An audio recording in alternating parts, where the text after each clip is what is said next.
Ever wonder what the difference is between dehydrated treats and freeze-dried treats? Nowadays, there's such a huge selection of natural, single-ingredient treats and chews out there, and owners are starting to opt for natural chews like bully sticks or freeze-dried animal parts over the dreaded bleached raw hides, which is great. But it's always good to understand the process in which these animal parts have undergone so you can fully understand what you're giving to your pet. This will be the first video of a 3-part series where I compare the different ways pet foods are prepared and how it affects the nutrient composition. Let's start with dehydrated treats, chews, and food. These can range from muscle meats, organ meats, skins, powdered commercial food, and even whole meaty bones. Dehydrated commercial foods are a mixture of dried, powdered meats, veggies, and lentils that you simply add water to. The chews and treats are often jerky-like and pretty hard or leathery in texture.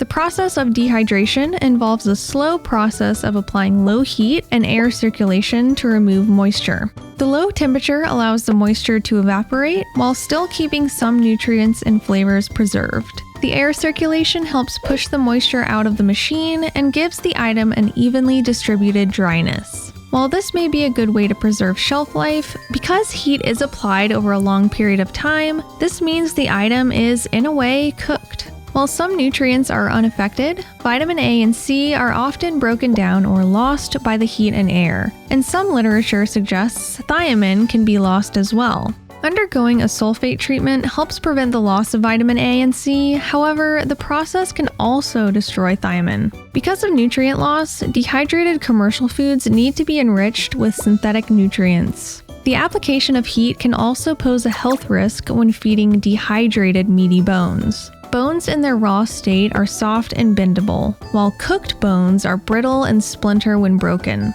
When heat is applied, even at a low temperature, it changes the physical structure of the bone. Many say dehydrated bones should be dry enough to crumble into powder when chewed, but this isn't always the case, especially with larger bones. There have been many events where dogs have needed fluid therapy to flush their system, or even undergone surgery from an intestinal obstruction because of dried bone fragments. Additionally, fat does not dehydrate well, and when there is fat on a cut that's being dehydrated, it renders it very oily, like bacon grease, which isn't good to be fed either. Lean muscle meats and organ meats are great to dehydrate as a treat, as well as pizzle, which is what bully sticks are made out of. But when it comes to meaty bones and fatty cuts, these just are best avoided. I personally suggest dehydrated meat to feed as a treat and not as a meal replacement, unless it's a balanced commercial dehydrated food. Now onto freeze-dried treats, chews, and food. These can range from muscle meat, organ meat, meaty bones, and raw grinds. These chews, treats, and raw grinds are often dry, crumbly, and easily breakable. Lyophilization, also known as freeze drying, is typically used to preserve foods and make pharmaceuticals more convenient to store and transport. There are 3 to 4 phases of lyophilization. The first is the freezing phase, where the food is frozen 50 to 112 degrees below freezing. The second phase is the sublimation, or primary drying phase. The pressure within the machine is lowered, creating a vacuum effect around the food. The trays that the food is sitting on gradually warms slightly, causing the water to sublimate. Sublimation basically turns the ice within the food into vapor, which is then vacuumed out of the machine. The third phase is the adsorption phase, or secondary drying phase. The temperature is raised a bit higher, and the rest of the non-frozen water molecules are removed. This whole process removes about 95% of the water within the food.